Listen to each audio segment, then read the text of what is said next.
बच्चों, जैसा कि अभी तक हम लोग पढ़ रहे हैं व्याकरण में पाठ 3 अर्थ की दृष्टि से वाक्य के भेद। अभी तक हम लोगों ने वाक्य की परिभाषा और वाक्य के भेद, तो वाक्य के 2 भेद होते हैं, हमने ये भी बताया आपको, अर्थ के आधार पर और रचना के आधार पर। अर्थ के आधार पर आपका क्लास 10 में पढ़ेंगे, हमने भी बताया था। और हम लोग पढ़ रहे हैं अर्थ की दृष्टि से वाक्य के 8 भेद। 8 भेद हम लोगों ने पढ़ा, उनकी परिभाषा, उदाहरण पढ़ा और साथ साथ हमने आपको ये भी बताया था कि हम एक वाक्य को कैसे और भेदों में परिवर्तन कर सकते हैं। जैसे हमने आपको बताया था कि एक वाक्य आप ले लीजिए, कोई भी वाक्य ले लीजिए। जैसे हम लेते हैं राधिका कविता लिखती है, तो हमने आपको बताया था कि अगर इसे हमें निषेध में परिवर्तन करना है तो कैसे लिखेंगे, राधिका कविता नहीं लिखती है। फिर उसी तरह है प्रश्नवाचक में परिवर्तन करना है, क्या राधिका कविता लिखती है। फिर है आज्ञार्थक, राधिका कविता लिखो। फिर है विस्मयादिबोधक, वह राधिका कविता भी लिखती है।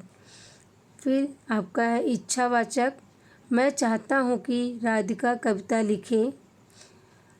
फिर संकेतवाचक, यहाँ पे आपका दिया हुआ है तो, हमने आपको बताया था संकेत में अगर, यदि लगता है तो आपका वो संकेतवाचक के वाक्य बनते हैं। यहाँ पे अभी आपका ना यदि लगा हुआ है ना अगर लगा, लेकिन यहाँ पे तो लगा है तो अभी आपका एक वाक्य दूसरे वाक्य पर निर्भर करता है, इसलिए भी हम लोग यहाँ पे तो लगाकर संकेतवाचक के वाक्य बनाते हैं। जैसे राधिका कविता लिखती तो उनका नाम होता, कुछ भी आप इसमें ऐड कर सकते हैं। उसी तरह लास्ट है संदेहवाचक, शायद राधिका कविता लिखती है।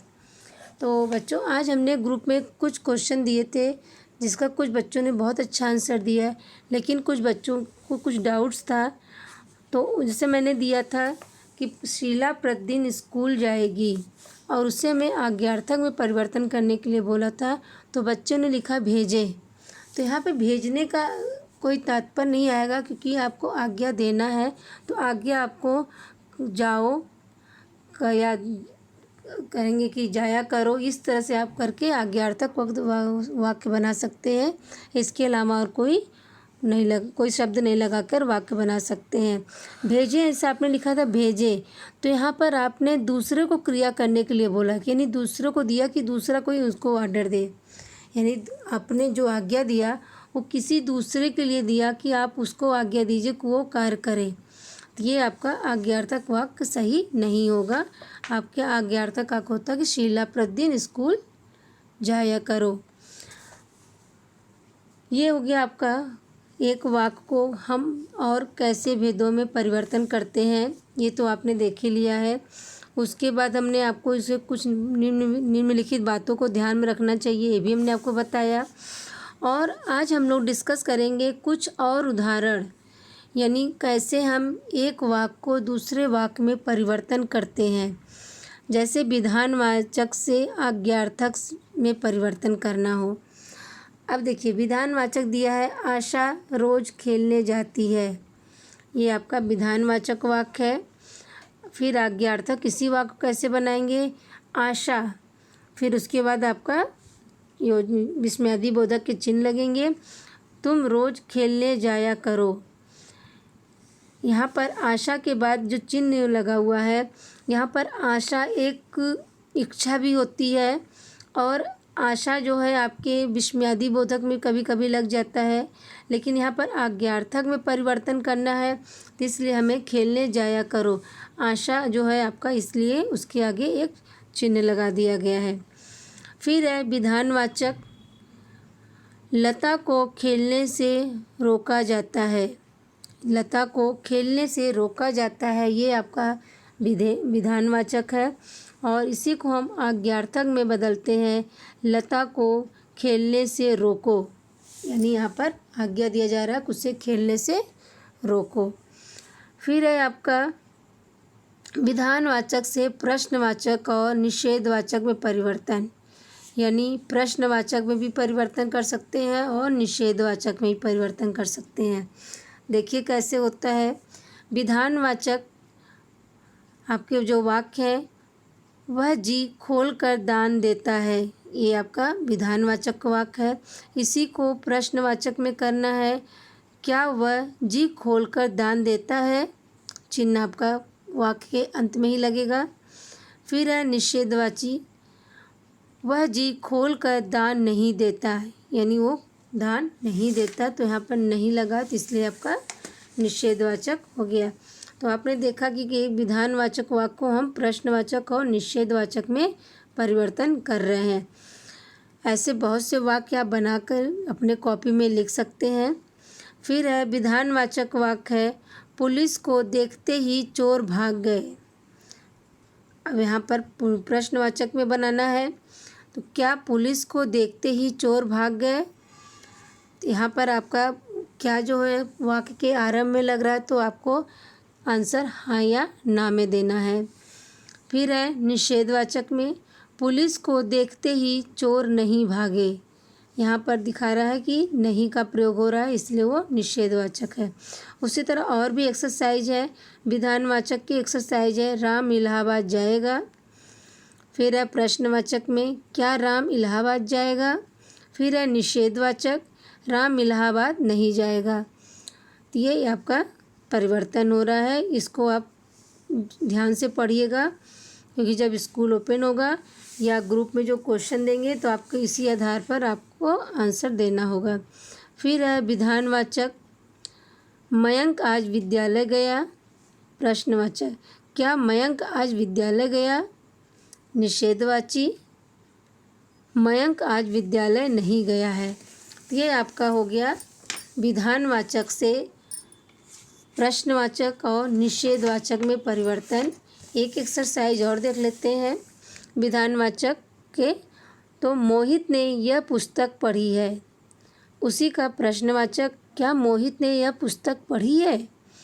निषेधवाचक, मोहित ने यह पुस्तक नहीं पढ़ी है।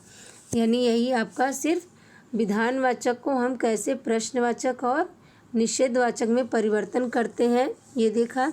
अब इसके बाद हम लोग देखेंगे कैसे हम लोग विधानवाचक से विस्मयवाचक में परिवर्तन। जैसा कि बच्चों हमने आपको पहले भी बताया था कि आपके जो विस्मयादि बोधक के जो वाक्य होते हैं वो आपके कथनात्मक ही वाक्य होते हैं, लेकिन वाक्य के पहले विस्मयादि बोधक के शब्द और चिन्ह लग जाने से वो विस्मयादि बोधक वाक्य कहलाते हैं। जैसे आपका है विधानवाचक, वे आ गए, ये आपके विधानवाचक है। अब इसी को विस्मयवाचक में हमने किया, अरे वे आ गए। अब देखिए आपने यहाँ देखा कि वे आ गए, यहाँ पे कोई परिवर्तन नहीं हुआ है, सिर्फ इसके आगे अरे का शब्द प्रयोग किया गया है। विधानवाचक है, यह बहुत ही सुंदर दृश्य है, इसी का हमने विस्मयवाचक में परिवर्तन किया, वाह कितना सुंदर दृश्य है। अब आप लोग को ध्यान से देखिएगा तो आपको क्लियर हो जाएगा कि सिर्फ यहाँ पर विस्मयादि बोधक के चिन्ह और वो शब्द लगते हैं, लेकिन वाक्य का कोई परिवर्तन नहीं हो रहा है। उसी तरह हम देखेंगे निषेधवाचक से विधानवाचक में परिवर्तन। निषेधवाचक आप देखिए शब्द है, उसने मुझसे बात नहीं की, ये आपका निषेधवाचक के वाक्य हैं, लेकिन निषेधवाचक वाक्य को हमें विधानवाचक में परिवर्तन करना है। तो कैसे करेंगे, उसने मुझसे बात की, ये आपका विधानवाचक हो गया, और नहीं की वो आपका निषेधवाचक हो गया। तो इसके आगे बेटा हम लोग अगले वीडियो में पढ़ेंगे। और एक चीज़ हम आपको और बताना चाहेंगे कि आप लोग जूम क्लास के लिए कोई कन्फ्यूज़न नहीं रखते, यानी हमको लगता है कि जो भी वीडियो जो भी चैप्टर्स हम भेजते हैं वो आपको इतना ज़्यादा समझ में आ जाता है कि आप उसके में कोई डाउट्स नोट नहीं करते हैं। तो जूम क्लास बेटा हमारी जो आपकी जो डाउट्स होते हैं उसे क्लियर करने के लिए होती है। तो कम से कम आप लोग की जो भी चीज़ें न समझ में आ रही हो, जो डाउट्स हो, उसे एक रफ कॉपी पे नोट कर लीजिए, ताकि हम लोग उसे जूम क्लास में डिस्कस कर सकें। और कोशिश करिए कि ज़्यादा से ज़्यादा बच्चे वहाँ पर एडमिन हो, ताकि अगर वहाँ पे बच्चे प्रेजेंट नहीं होंगे तो एब्सेंट मार्क हो जाएंगे। सुबह अटेंडेंस देने से कोई फ़ायदा नहीं होती है।